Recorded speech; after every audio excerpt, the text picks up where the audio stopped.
he was, in connection to investigating and pursuing possible legal claims against Manafort. Okay. Then she got some questions about her choice because he's a dirtbag. And she said, and I tell you now, you can't make this stuff up. She said, he's a friend and someone I trust. He's also a fighter and on the right side of history. He really already made a big impact, and we're about to take it up a notch. Oh, that's cool. But so are we after the break.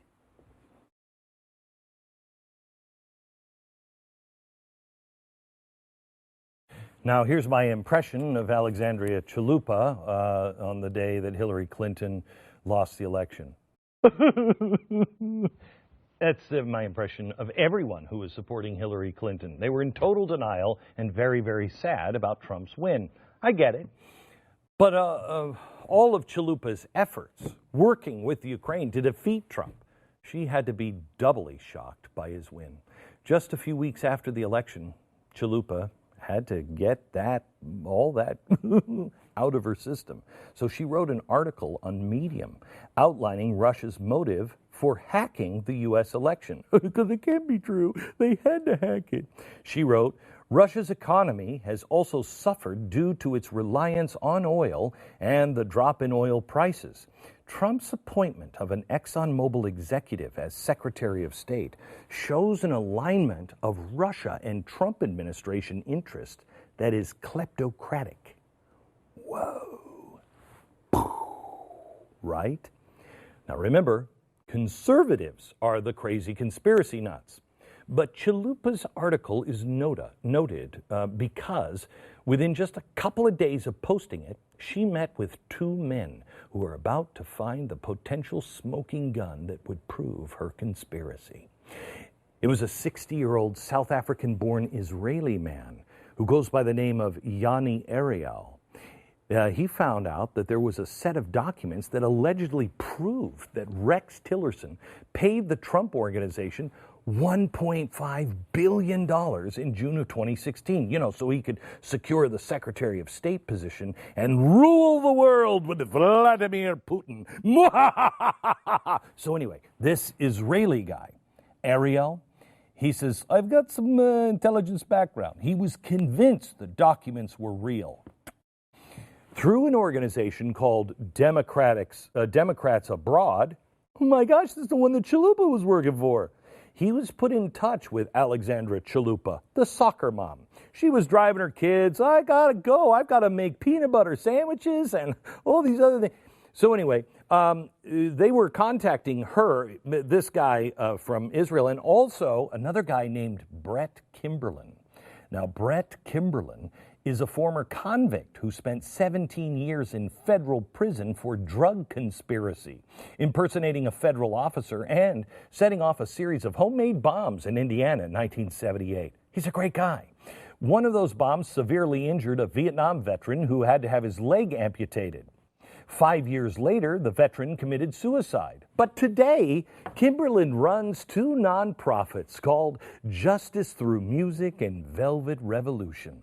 A 2017 BuzzFeed article says Kimberlin has built working relationships with a number of left-wing activists and researchers who seek out what amounts to opposition research information that can hurt Republicans. Well, at least he's not blowing the legs off of veterans.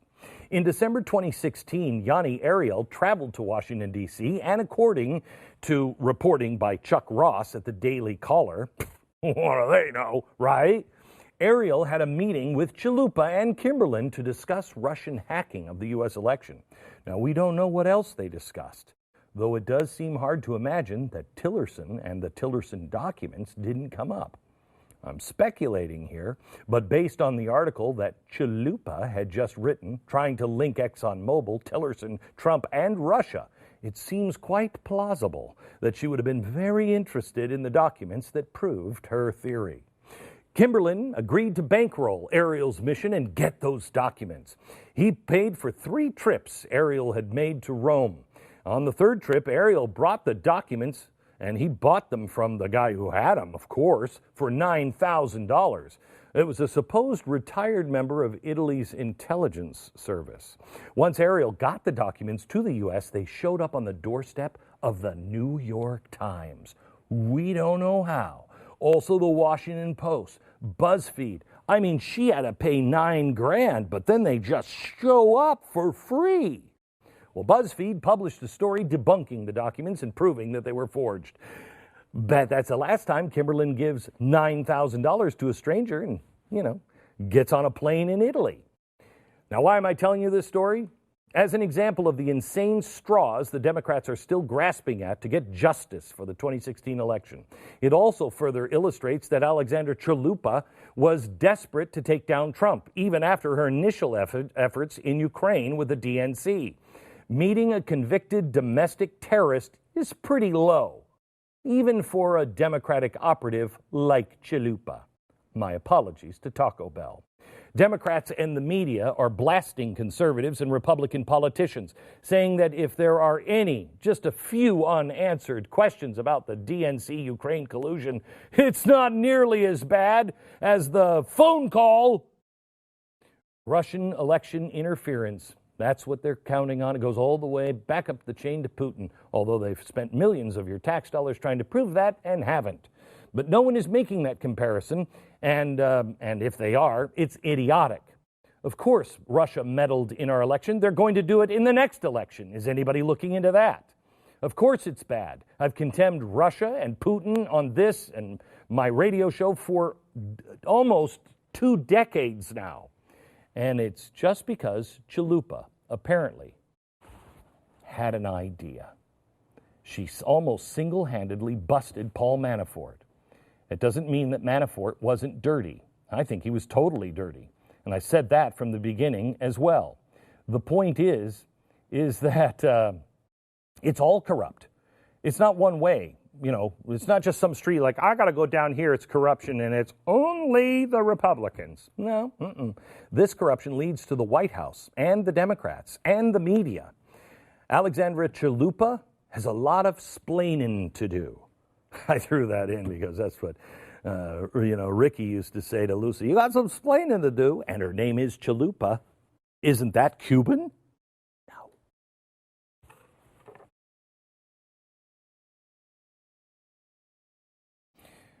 No. Tomorrow we have a former CIA operative who we're going to talk to, and next week, somebody who is actually there and part of the timeline. Don't miss a show.